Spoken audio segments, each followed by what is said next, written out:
Maintenant, les titres convertibles.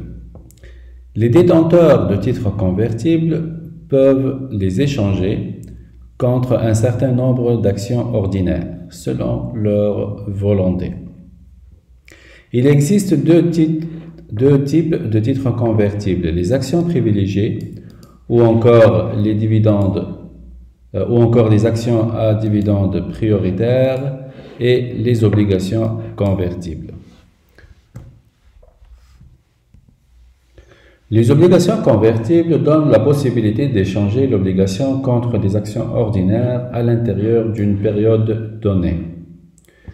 Le taux d'intérêt appliqué à ces obligations est plus faible que celui appliqué sur les obligations classiques présentant le même risque. Le ratio de conversion entre ces obligations et les actions ordinaires est déterminé en calculant le nombre d'actions à recevoir en échange d'une obligation. Autrement dit, une obligation qui peut être échangée contre 20 actions ordinaires, par exemple, le ratio de conversion serait égal à 20. La valeur de conversion est calculée en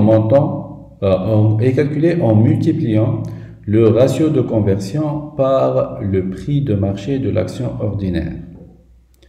Le prix de marché de l'obligation convertible devrait toujours être supérieur à la valeur de conversion, sinon un gain instantané sera effectué par l'investisseur et ce sans prendre de risque. Le prix de conversion serait égal à la valeur nominale de l'obligation convertible sur le ratio de conversion. La prime de conversion serait égale à la valeur de l'obligation moins le prix de conversion.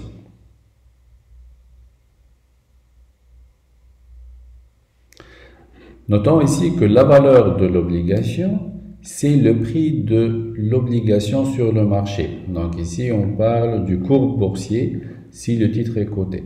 OK? Prenons un exemple qui illustre tout ce qu'on vient de présenter. Une entreprise émet sur le marché des obligations convertibles en actions ordinaires. Chaque tranche de 1000 $ de ces obligations peut être échangée contre 40 actions ordinaires. Donc ici déjà le ratio de conversion serait égal à 40. OK? Donc le prix de conversion c'est égal aux 1000 $ sur le ratio de conversion 40, ça nous donne 25 $. 25 $ serait le prix de l'action ordinaire. OK, suite à cette conversion. Si le prix de cette action est égal à 25 $ sur le marché, alors la prime de conversion serait égale à 25 moins 22 $ égale 3 $, soit 13,63%.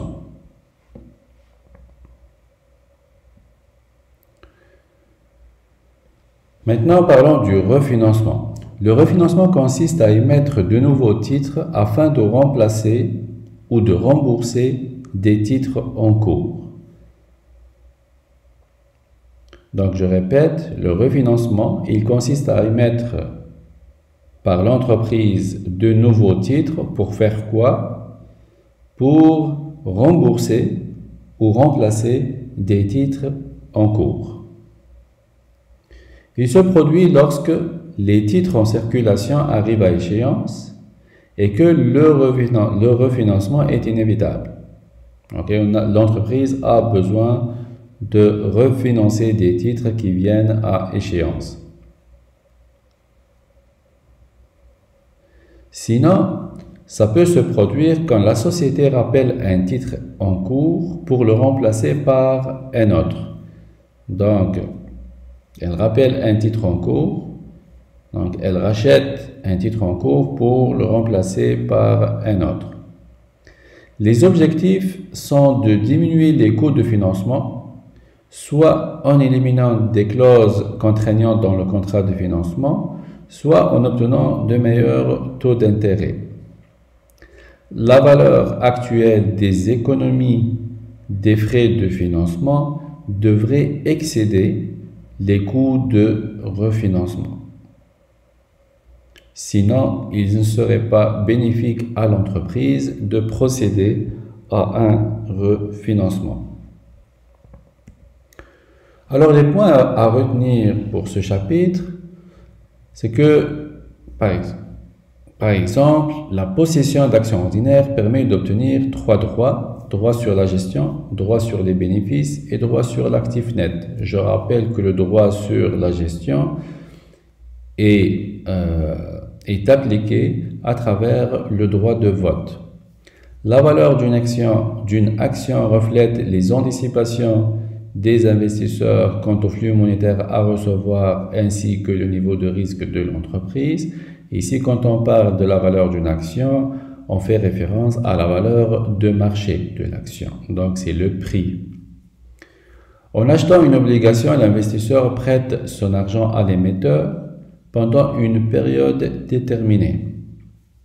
La rémunération sur une obligation provient des coupons versés périodiquement durant toute la période d'investissement et de la différence entre le prix d'achat et le montant remboursé à l'échéance. Donc, ça vient des coupons et de la plus-value, qui est la différence entre le prix d'achat et le montant remboursé à l'échéance. Les droits du porteur d'actions privilégiées se limitent à un montant fixe de dividendes et à un droit de priorité sur les actionnaires ordinaires en cas de faillite ou de liquidation de l'entreprise. Une obligation convertible peut être échangée contre un nombre d'actions ordinaires à l'intérieur d'une période prédéterminée. La décision de refinancement consiste à émettre de nouveaux titres pour remplacer ou rembourser des titres en cours ou des titres en circulation. Merci.